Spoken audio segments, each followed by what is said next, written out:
Good evening, everyone, and welcome to the Brian Crombie Radio Hour on Saga 960. I've been trying to profile some of the candidates in this upcoming federal election, and today I want to introduce you to Elizabeth Robertson. She's the Green Party candidate in Mississauga Lakeshore. Last week, we met Michael Raz, the Conservative Party candidate in the same riding. Elizabeth's got really quite an impressive resume. She has been a graduate student, a Master of Public Policy, Administration, and Law, and a Master of Leadership and Community Engagement. I'm going to be interested in asking her about that. Her entire career has been dedicated to public service. She's worked for municipal, provincial, and federal governments. So, Elizabeth, after being a graduate student, a Master of Public Policy, working for 3 levels of government, why did you decide to put your hat in to run yourself? For myself, there's a number of reasons. As I mentioned before, I'm a mother of 3 children. My children are Indigenous. I did have my son on the reserve, and we didn't have access to water. So I had to go next door if I wanted to take a shower or if I wanted to bath them. Eventually, we decided to move back to the city because, again, there wasn't that many possibilities for us. Originally, and thank you so much for sharing my story, but my original story began as I worked at a Tim Horton coffee shop. I worked at gas stations. It was only when I reached the age of 34 where there was an opportunity to return to school with free tuition. With that, I was able to get my honors BA in political science. I have a professional certificate in public policy. I applied for graduate school. I got numerous offers, and I decided to take 2 offers at the same time. So for myself, as a Green, higher education is critically important. And for me, that wouldn't have been a possibility without the free tuition. Eventually, that program closed with a change of government, but I was very lucky to continue to pursue my studies, even after the birth of my children. Wow, what an interesting story. So let's peel back some of the layers of this if we could. Yeah. So why were you working in Tim Hortons and coffee shops? Were you born in Canada?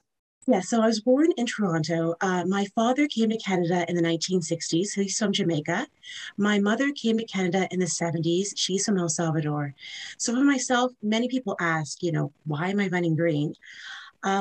Long story short, when my mother left El Salvador, she was a refugee. She didn't have that many options to vote.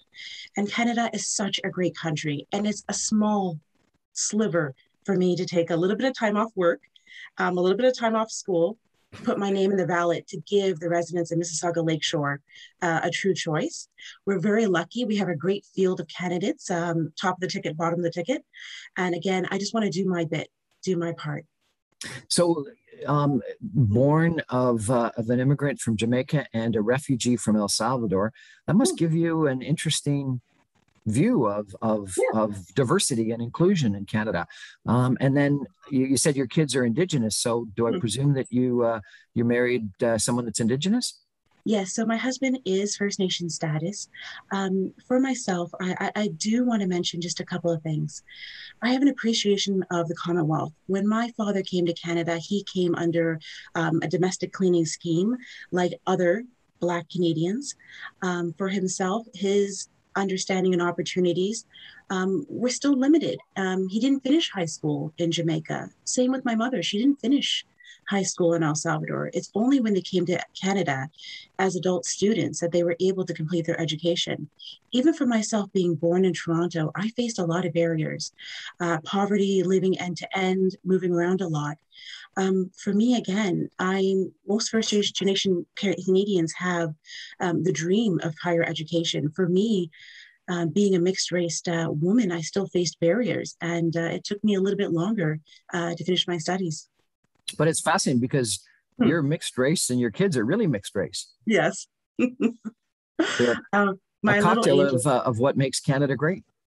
Yes, again, for myself, just specifically, having my children on reserve was an eye-opener. For myself, for my father, for my mother, we knew that obviously the Indigenous people in Canada and that this is their home, but I did not realize it was a complete shell shock. Again, even limited access to healthcare, limited access to education. For my family, I'll be very candid. My mother came from El Salvador, a third world country, and she could not believe the lifestyle that the Indigenous community faces. Now, not every community is the same. There are some communities that are doing very well, that have very strong tourism sectors, that have high schools built on it, but not all of them are the same. And for me, I guess that's why it kind of led me to being a green. So what you're saying is that that your kid's grandmother came to visit them on an Indigenous reserve in Canada and thought that it was worse than the third world status of El Salvador. Is that what you're saying? I don't want to put it that harshly. Again, El Salvador is a beautiful country, and they are modernizing. Um, just to reiterate, um, access to clean water. I don't think that's a big issue in certain parts of the world. Yes, El Salvador and Jamaica might have their minor problems, but when I look at countries like Germany, Norway, England, Scotland, how many of their citizens don't have access to water? Not many. Okay. Just to also talk to you why I decided to run, not only because my family is Indigenous, of course, the climate emergency has been catastrophic to us as a nation. Those in British Columbia, they're truly having to take everything they can and leave. Again, these are things that the investments made in the past have not been very helpful for our future now. And those are things that I want to discuss as being a Mississauga Lakeshore candidate. Well, let's talk about them after the break. But you sound like you've got a fascinating background. You've got an interesting resume. You're obviously articulate. Mississauga Lakeshore's never elected a Green, and the Greens have never, I think, ever gotten over, a couple of percentage points in the popular vote in Mississauga Lakeshore. Why would you pick Mississauga Lakeshore to run in? To be very candid, it's one of the most beautiful places in Ontario. And secondly, there are some really concerns there. For me, being a dedicated Green, I do see in Clarkson the air quality has not been phenomenal. The leftover gas plant scandal has really impacted the community. Again, and that's why I've dedicated myself to running in Mississauga Lakeshore. There is a lot of active and engaged citizens, and I share the same principles and values. And when it was decided, they said, Elizabeth, do you want to put your name on the paper? I'm like, no question. Elizabeth Robertson is our interviewee today. She's the candidate for the Green Party in Mississauga Lakeshore. She's got a really interesting background and an impressive resume. We're going to come back after the messages and ask her about some public policy issues. Stay with us, everybody.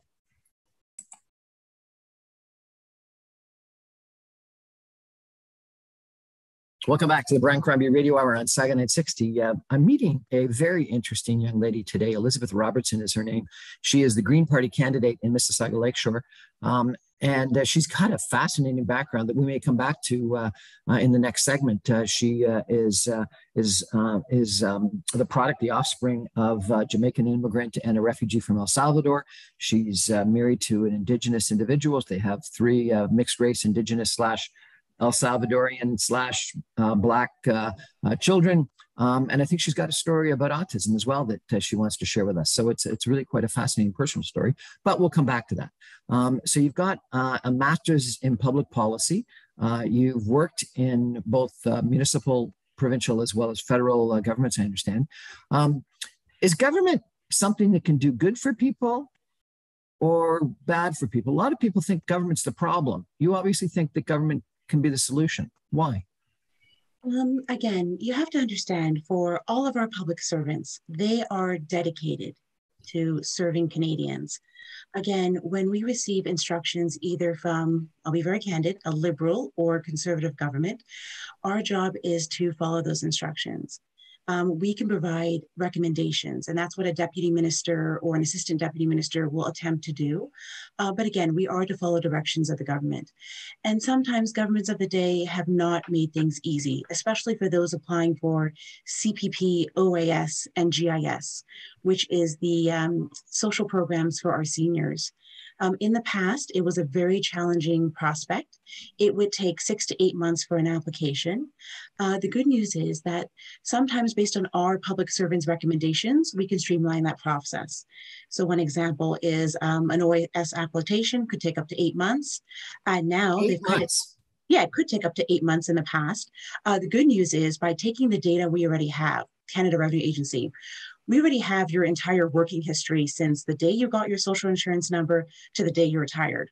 So using an application based on that has really quickened the process down to 2 weeks in some cases. So as public servants, we provide recommendations. However, it is the government of the day that provides our instructions. And I think that's what sometimes the political side does get a little bit messy, and it does get a little too involved. Okay, so let's talk about a policy that the Green Party has that comes out of that. The Green Party has long been a supporter of a guaranteed annual income. And we've sort of experienced a little bit of that in this last year with some of the social programs that the government's put in place in regards to COVID-19 and wage support and things like that. One of the big complaints about the idea of a guaranteed annual income in the past has been that people are going to take advantage of the system, and that and some people on the right want to check up on people and make sure that they they're looking for a job, or they come in and they prove that they're still needy, etc. How do you feel about a guaranteed annual income? And is it a good idea? Would it work? Is it better than the systems that we have in place right now with welfare and other payments?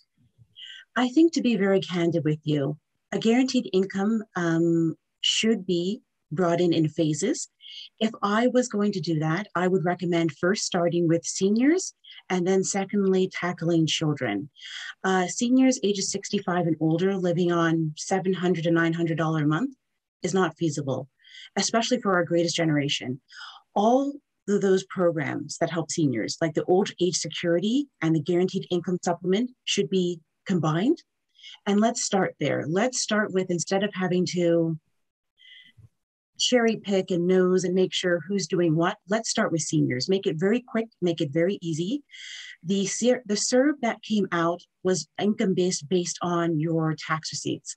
Again, if we do OAS and GIS as an income, a true guaranteed income, they wouldn't have that need. Again, you would probably cap it at $250,000. So a senior earning over $250,000 would not get a guaranteed supplement. Secondly, the Canada Child Benefit. While the Trudeau government has made some great increases into it, it's still not enough. There's still children living in poverty. I mean, I'm a great example where my mother couldn't make ends meet, and that postponed my ability to attend university. So for children, there's no income tested that we have to worry about them. Of course, it'd be just their parents. And again, my cap would be $250,000 and higher for anyone receiving a guaranteed income per child. If you had a household for every child getting $1,000 a month, that would dramatically change things for children. That would allow them to get the best food, the best opportunities, a little bit of savings, and it would help families desperately. Okay, so some of the criticism of that, I think it's a great idea, but some of the criticism that has been, well, then what you do is you give people on welfare the incentive to just have a whole bunch of kids so they can get a whole bunch of payments from the government. How do you control that? Oh, actually, that's a really good question. We have a population of 300 million people in America, and Canada has a population of 37 million at the most, at the high end.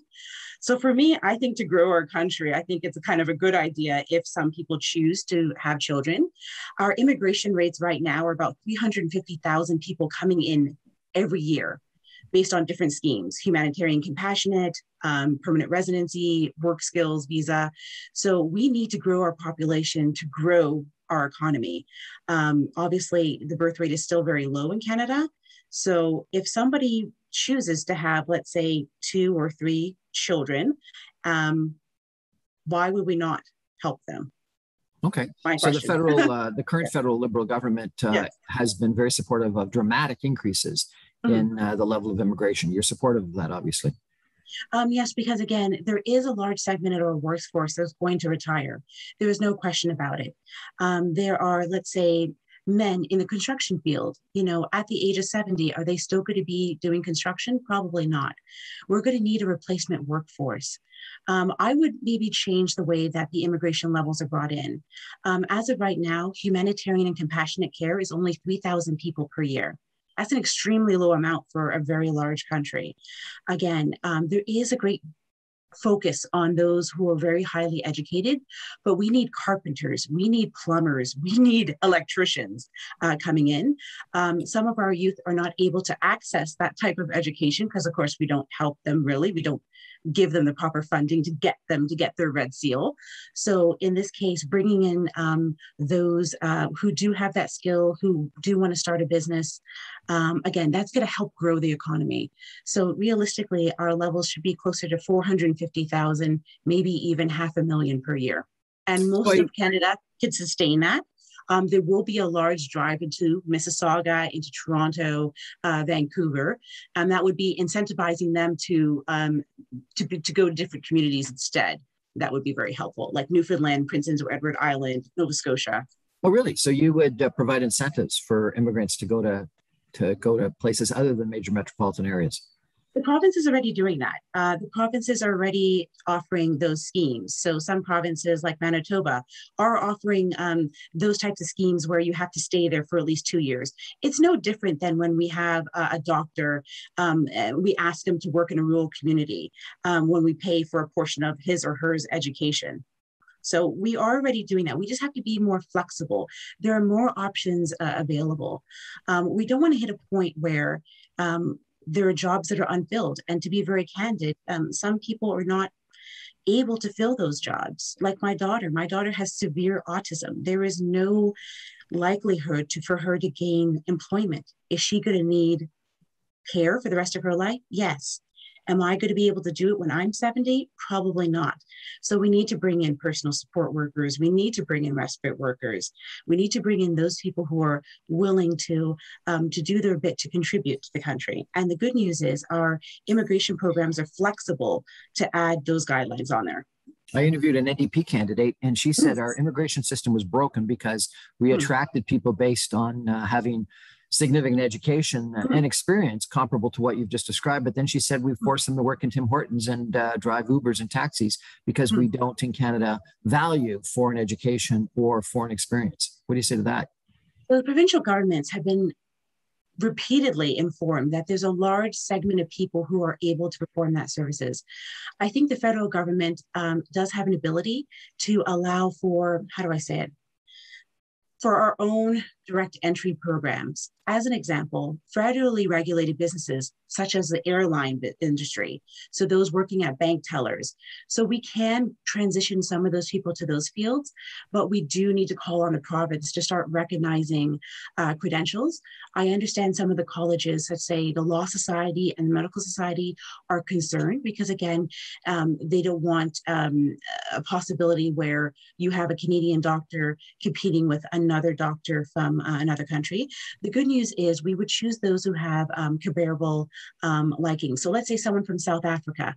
Obviously, if someone comes from South Africa and they receive medical education there, they should be able to practice, even in a limited capacity here in Ontario. Even if we gave them, let's say, the registered practical nurse level, at least they'd be practicing in their field while they transition to learning our medical codes and our medical specialities. So that's what I would say. The federal government has a role, but the provinces do need to step up. Okay. Green Party obviously has climate change as its number one policy. The federal Liberal government, passed the Paris Accords, has been working toward that, has brought in some policies. How do you evaluate what they've done, and how would you and the Green Party do something different? Well, to be very candid, in a minority government situation, an opposition MP has a lot of power. One example, Elizabeth May in 2015, even though the government had a majority, she was able to do 2 amendments as an opposition MP. That was for the Pipeline Act, Bill C-46, and for the Polluters Pay Bill. Now, if you fast forward to the minority situation, she had 46 amendments. She's just one member of parliament. So there are a lot of things that an opposition member of parliament can do. If I was elected as a Green, that would be my greatest strength, is working on committee and providing amendments.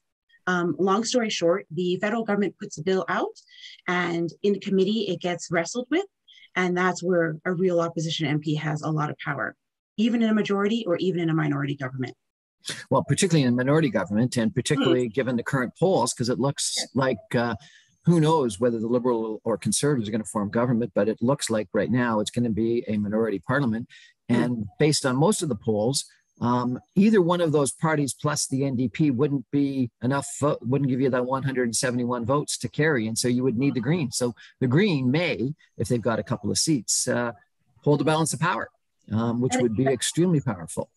That is correct. So we have Anna May Paul in Toronto Centre. We have Paul Manley and Elizabeth May. For me, I would love to be the fourth seat, of course. For myself, I do have that practical experience of working in the front end and helping residents coming in. But there is some things that specifically Greens could advocate for at a federal level that would have impact across Canada. I'd like just to mention just one or two of them. The Green Municipal Fund. That fund is given from the federal government to municipalities to pivot to green innovations. A small business right now can't afford to invest in green initiatives right now without taking a huge hit to their profits. And that is the federal government's responsibility.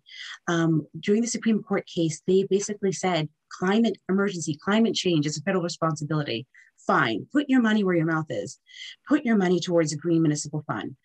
Ensure that the gas tax that municipalities receive stays the same. It has been doubled last year, and it should not be reduced in the next fiscal year.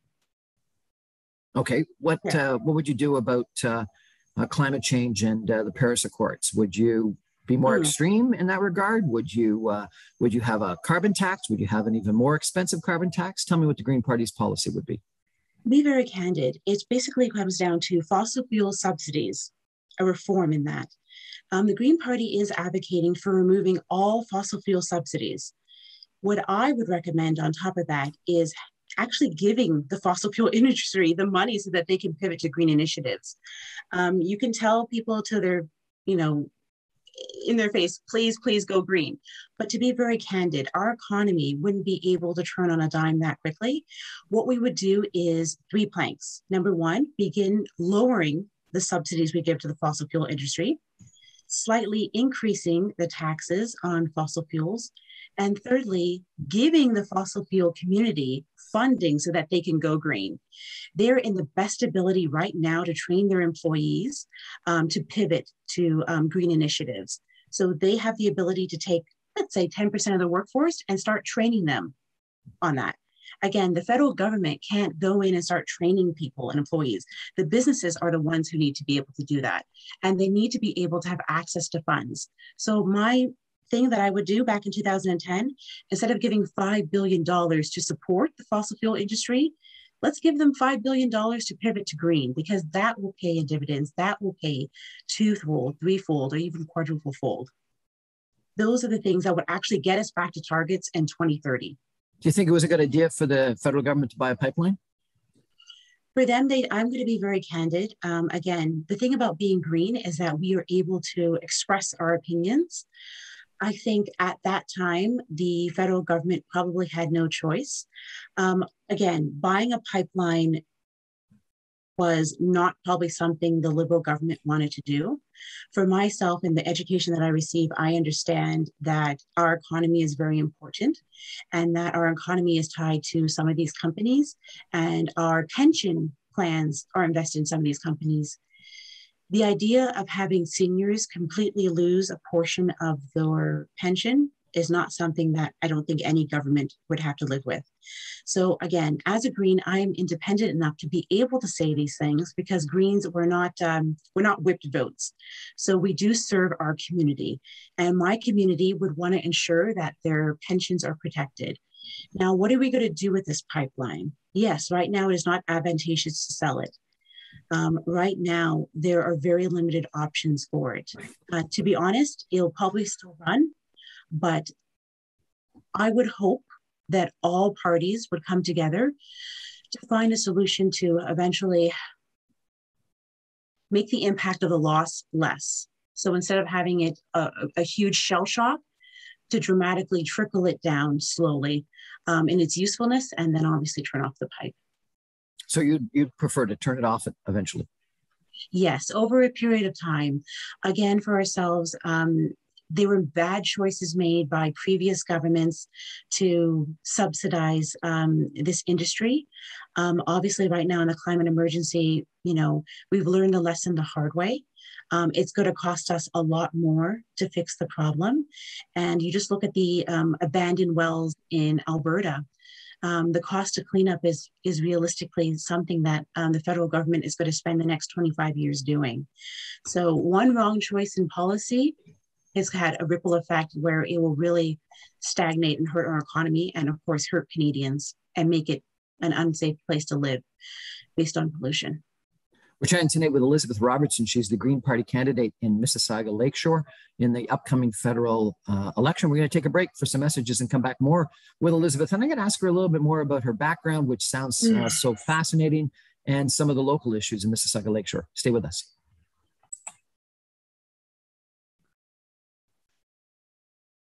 Welcome back to the Brian Crombie Radio Hour on Saga 960. We're chatting tonight with Elizabeth Robertson. She is the Green Party candidate in Mississauga Lakeshore.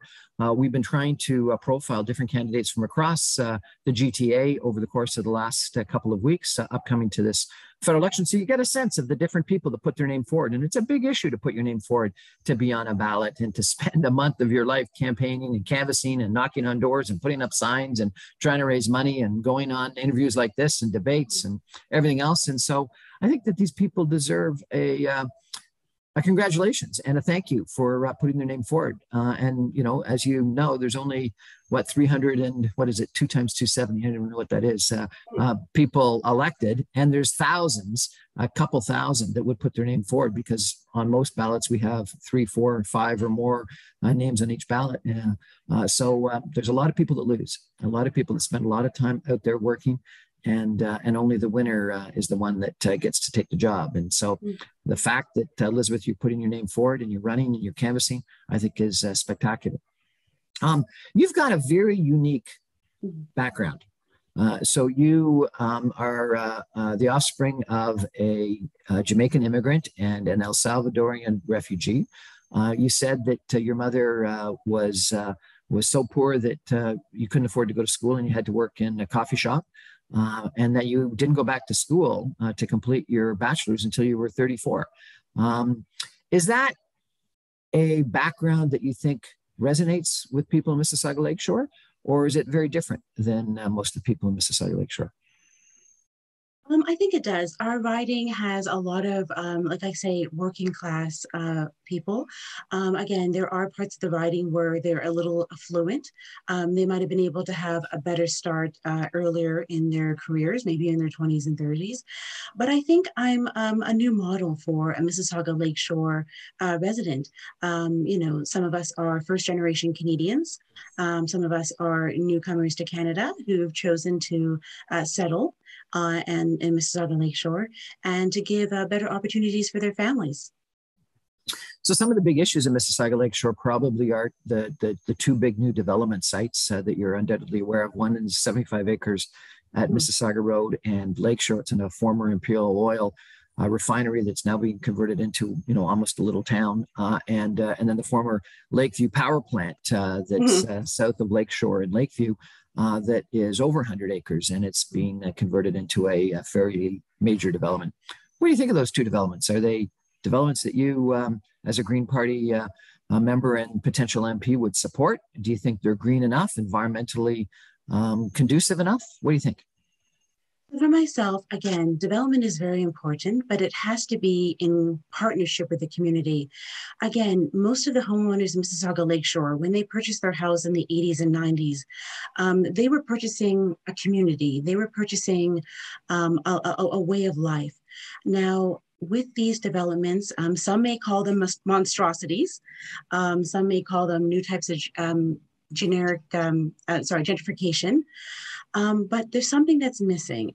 While development is phenomenal, which is great, it has to be in partnership with the community. It has to add to the community. So that includes green spaces, but it includes also housing for those who are part of the community. Again, I can't imagine, living in a 1.1 or 2.1, $1 million home and have someone in the community, sharing a 1-bedroom apartment with 5 people. For me, if I was a city councillor and if my role was to provide guidance in that type of development, I would make sure that my residents' concerns were heard. Again, the construction as well, it should be done in a certain amount of phases.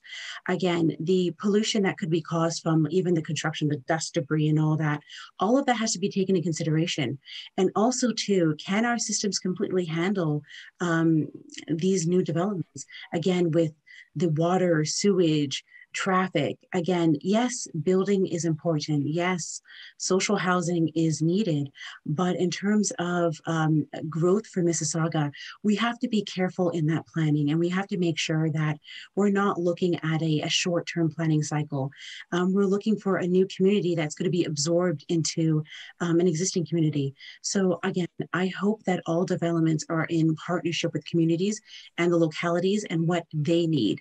So if they need more green spaces, or if they need a community center, or if they need a daycare, those items are included. That's my only concern. But again, the councillor's responsibility is to ensure that that guidance is given. The federal government can assist if a community center needs to be built. There are mechanisms for federal funding to trickle to Mississauga directly, and that's what my role would be as a federal MP, to advocate for that. So I've interviewed Annemie Paul, your leader, and she was a big advocate for affordable housing, social housing, and even just housing for regular people that is more affordable, and thinks that the crisis in Ontario, major metropolitan areas across Canada, Montreal, and Vancouver as well, where housing is out of the reach of the average person, is a crisis.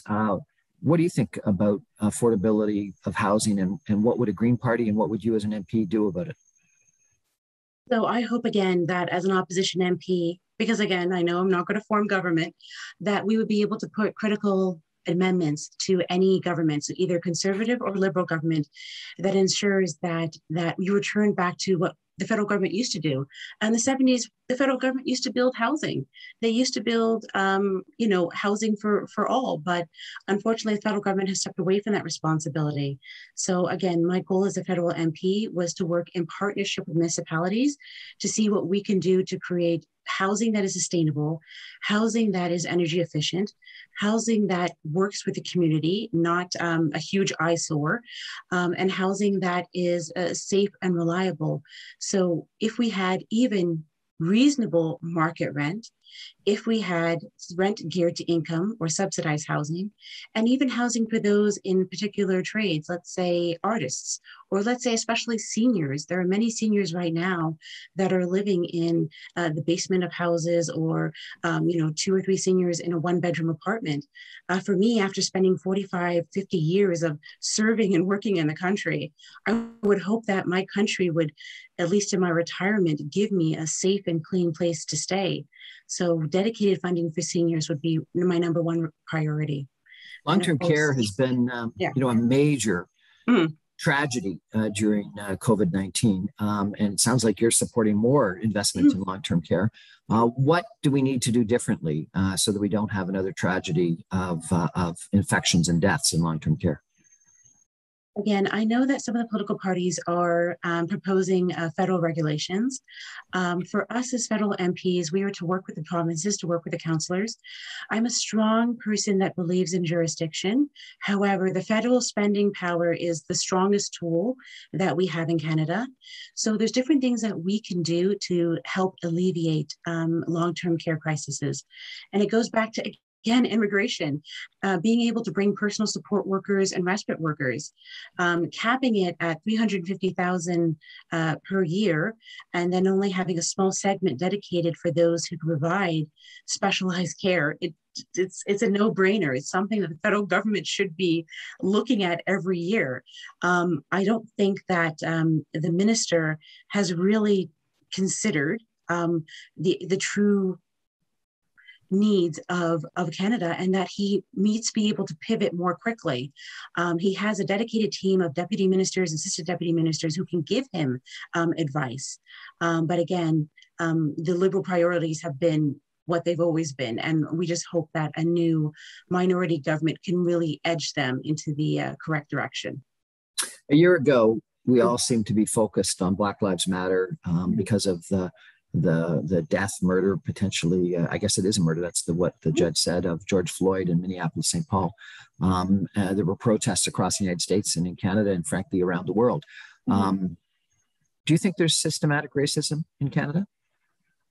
Yes, I do believe so. There is systematic racism. I've encountered it even me getting health care. Again, having my child on the reserve. When I had my child, I went into labor. No one would assist me until the RCMP showed up. The way that it is on the reserve is that the paramedics are scared of being injured while tending to people. So the new rule of thumb, unless it's really life-threatening, like a heart attack or a stab wound, the paramedics won't get out of the ambulance. So having to wait 45 minutes on the porch while the paramedics were sitting in their locked vehicles while I was in labor, waiting for the RCMP to come to say, yeah, you can help her. I mean, for myself, that's why I left the reserve. I came back to the city because, again, the idea of not getting medical care and having to wait for a police officer to show up to protect the paramedics while I'm in labor is illogical. And also in regards that's a tragedy. I've never heard of this before. That's like no. Yeah, it's a Wild West. It's the Wild West on some of the reserves. And the RCMP. And you're saying paramedics are scared of getting out or nervous of getting out because of what, violence if they get out to treat someone? That is correct. So paramedics in certain communities might be a little fearful to serve anyone. They usually don't assist unless the RCMP is with them. So when you call 911, the paramedics get there first, and then we have to wait for the RCMP to come out to make sure that it's safe. Again, there have been scenarios where paramedics have been hurt. So let's say someone was injured in a brawl and somebody will attack a paramedic from behind. That has happened previously on different reserves, but some reserves have tried to work with the local health regions. And again, every province is different. Every health region is different. So systemic racism. So I did not receive medical care immediately. The paramedics sat in their ambulance for 45 minutes for the RCMP to come. At any point, something could have happened to my child. I could have lost blood pressure. Anything could have happened. So I did not receive immediate care. I was judged because basically I was on the reserve. It was only after the RCMP showed up, the gentleman looked at me and said, "Oh, I'm so sorry." I said, "You're not from around here." I said, "Yeah, I was born in Toronto. Why won't they come out and help me?" Oh, and then they explained it to me that, in certain parts of the reserve, they don't come out to help unless a police officer is there. And these are the things, again, I feel like that type of things that people like me and other Canadians don't even know about. What about in education? You're of mixed race. Do you identify as Black? What do you? Oh, I identify as just multiracial. I mean, if anyone asks me, I just say I'm Black or Afro-Indigenous again. So my mother is a mixture of a Central America Indigenous. Back in 1932, there was reasons why the Latino community decided to kind of push their Indigenous heritage aside. That is something that happened to my mother's family. The Salvadorian War exacerbated that. And in some cases, people had to flee. So again, it was, for me, my mother is an inspiration. When she came to Canada, I want to tell you a little bit about her story. So they left El Salvador on foot. They crossed illegally into Guatemala. They arrived at a Canadian embassy, applied for visas. Some of my family members were able to come to Canada. My mother was able to come, and the rest is history. We're here. So again, I'm not unique. Everyone in Mississauga Lakeshore, there are many residents who have different struggles to come to Canada because they are fleeing violent situations. Over 50% of Mississauga, and it's probably the same in Mississauga Lakeshore, have been resident in Canada for less than 10 years. And so it's a community that is of immigrants and refugees and people that have come from around the world. And we have all faiths and all races and all different people represented in Mississauga. But yours is kind of unique given the Indigenous connection, the Black connection, etc. And the fact that you went back for your bachelor's when you were 34 years old. Tell me, did you encounter racism in school? Well, to be very candid, I feel that I was very fortunate at York University. I was able to excel there. Sometimes you would have a professor who would not be so inclined to your political views, and some professors maybe would take that into consideration in their grading potentially. But at campus, I'm a lucky story. It was very lucky for me. I didn't face any obstacles. I know of students who have been, followed at the university by security. I know of students, reading in Osgood Hall, the law society, the law section, and reading and being told, "Are you supposed to be here?" But again, those types of microaggressions, for me, my encounters at York were very minor. That's good. So I'm lucky at this age to be able to do that. I hope that my children, when they attend university, they won't have to face as many barriers. For myself, just going back to Black Lives Matter, I mean, that was a critical moment in Canada. It was also a revelation that maybe was not so understood. The closest to America does give us some understandings of what's happening, and sometimes it is easier to watch it on television. But I think with the death of George Floyd and Breonna Taylor, that it was a complete shell shock. Again, all of these stories are very unique. All of these tragedies do occur. For those in Mississauga Lakeshore, I know that many people have struggled to get to Canada to make a life for themselves. And they've chosen Canada because it truly is the best country in the world. Yes, my story is very unique, but I don't think I'm the most unique. I know that there's others who are trying as well. And that's why I decided to run, to give them a voice and to show that Mississauga Lakeshore is a very caring and very engaged and a very progressive community. So I'm very thankful to even have the opportunity. Thank you. We're chatting with Elizabeth Robertson tonight. She's the Green Party candidate in Mississauga Lakeshore in the upcoming federal election. We're going to take a final break and come back with some concluding comments in just a minute. Stay with us.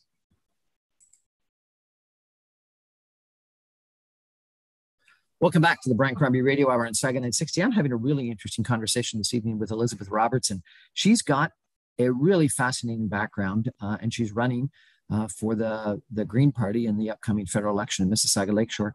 She is the offspring of an El Salvadorian refugee, and she's got quite a compelling story about her mom crossing the border on foot and escaping a war and coming to Canada. Her father is Jamaican. She worked in a coffee shop because they didn't have the money to send her to school, and she didn't go back to school until she was 34. And now she's got 2 master's degrees, and she's worked in all levels of federal, provincial, and municipal government. And she told me a story that she was a Liberal at one point in time and is now a Green. So that might be an interesting conversation if we have time. But she's really had some fascinating experiences. So she's mixed race, and then she's got 3 kids that are part Indigenous as well. And she's lived on and given birth on a reservation. And so she's really got some fascinating experiences in her life. I got to tell you, Elizabeth, we talked about Black Lives Matter, which was the issue a year ago, but the issue this year was what happened in residential schools. And we found, what some people have described as potentially Canada's biggest tragedy and original sin, unmarked graves at residential schools. What do you think about that? And what would you do about that issue if you were elected as the MP? Thank you so much for the question. I think the scary part is what I do is, as an opposition Green MP, I would like to make a couple of amendments, and they would only benefit First Nations children. As an example, my daughter is globally developmentally delayed and has autism. There is a section in the Indian Act that specifically says that when she reaches the age of maturity, that she is considered a mentally incompetent Indian, and that the federal minister, Mark Miller, is actually in charge of her affairs. So God forbid if anything happens to me and my spouse, my child does not have the option of going to my family because my child is a registered status First Nations Indigenous child. She is regulated to the whims of the minister. So for me, the idea that Mark Miller and Carolyn Bennett will decide my daughter's fate after I'm gone, I don't have a choice. Regular Canadians have children who have extra needs. They have parents that need extra help. And those families are able to make those choices. Right now, as it stands, myself and my family would not be able to make that choice. The So you're federal saying that government. there's problems with the Indian Act Yes, that the need to be specific changed. sections. Yeah, the specific sections in the Indian Act. Forget about even the discrimination that my daughter will face, that when she has a child, her child would no longer be considered Indigenous. However, if my sons have children, their children will be considered Indigenous. So again, the two sets of rules based on gender, that's number one. The idea of calling a person with a disability mentally incompetent and having that word still in there since it was put in since the 50s and not being removed by a liberal or conservative government is unthinkable. And then the idea that the federal government can take over her affairs. So any money that I save for her becomes the federal government's money. I don't think any parent would have that on them. And the fourth fear that I have is that at any point, because my child is status, that my child could be taken away. They can say that I'm not doing enough to take care of her, and they can take her away. And there is no mechanism for me, even with the updated Family Act, which would take my ethnicity, my religious faith into consideration. No matter what, she is a registered status Indian, and the federal government and the Indian Act have all control over her life. Last question. You got a big challenge ahead of you trying to win in Mississauga Lakeshore. This is your first time out as a political candidate. What do you say at the door? How do you persuade people to vote for you? If someone comes and says, why should I vote for you? What do you say? Well, I tell them, hi, I'm Elizabeth Robertson. And then I tell them that why are you voting because you're scared of something? Why are you voting in fear? Many of the people at the door, they want to vote Green, but they feel that they must vote NDP or Liberal because they're scared of the Conservatives winning. How about changing it? How about going in and voting for something that you want? Again, every other aspect of our lives, we try to go for what we want. But when it comes to our voting, we pivot to strategic voting. We vote based on fear. I don't feel like leaving the ballot box voting in fear is a sane option in our democracy. So again, yes, we are a first past the post system. And yes, I would need a lot of votes to become the Green Member of Parliament, Mississauga Lakeshore. And I tell people, vote how you want to vote. This is your vote. Don't vote out of fear. And 9 times out of 10, I've actually had a really good response with that. What do you think is going to happen on election day? Not for you personally, but in total. Do you think it's going to be a majority government, a minority government? And if it's a minority, who's going to form government? I'll be very candid. Canadians are extremely undecided right now. The people that I do speak at the door who are supporters of either the Liberals or Conservatives, they're extremely undecided. They are not thinking that we're going to reward the Prime Minister by calling an election during a global pandemic and this crisis situation that we're facing with the climate. And others feel that they're scared of a Conservative government because, again, they want to have progressive values. They want to be able to take care of each other. And they're very terrified that might be some measures of austerity that might directly impact them. Right now, the campaign has not had a pivotal movement. It hasn't had a pivotal change. Right now, everyone is still on the edge of their seats. They're on the precipice. I believe that realistically, it is going to be a very long night. We know on election day, we're not going to have the winner. All the ballots that were submitted by mail are counted actually the next day. So we might be all the way until Friday, September 25th, and we still might not know who's forming government. That type of uncertainty, that type of unknowingness, I think is going to motivate Canadians to go out. It's going to motivate to make all the parties work together. And believe it'll be a very slight minority government. That is what I truly believe is going to happen. I know that NME is going to win her seat, Elizabeth May and Paul Manley, but there's some other ridings where it will be a toss-up. And I know the Liberals just lost a candidate. The Conservatives lost a candidate. So all the parties know they can't afford to lose a seat here and there. So I believe it's going to be a very slight minority. I wouldn't be surprised if we're back at the exact same picture, the exact same layout before the Prime Minister called the election. Which means that we might be back into another election in 18 months or 2 years. So I guess you should keep all your signs. The good news is, yes, I will keep my signs. I feel that I am going to run again from Mississauga Lakeshore. My main goal, of course, is to become a Green MP, but of course to poke the bear. to poke the two big parties and say, listen, don't forget about us. Don't forget about the residents who have the values of social justice, the residents that have the values of nonviolence, the values of supporting the climate. So I'm going to continue to poke the bear. That's what I'm here for. This has been the Brian Crombie Radio Hour. We're chatting tonight with Elizabeth Robertson, who is the Green Party candidate in Mississauga Lakeshore. It's part of our continuing series of interviewing different candidates from across Mississauga and, in fact, the GTA. Elizabeth, you've got a fascinating background and an interesting career, and you've got a viewpoint that needs to be heard. Good luck. It's going to be interesting. Thank you again so much. It's been a wild ride, and I'm just glad to do my bit. Well, that's our show for tonight, everyone. I'm on every Monday through Friday at 6 p.m. on 960 AM, or you can stream me online at www.saga960am.ca. You can get all my podcasts and video casts on briancrombie.com, YouTube, Facebook, Instagram, and the podcasts are on Apple Podcasts, Audible, and Speakeasy. Thanks, everyone. Good night.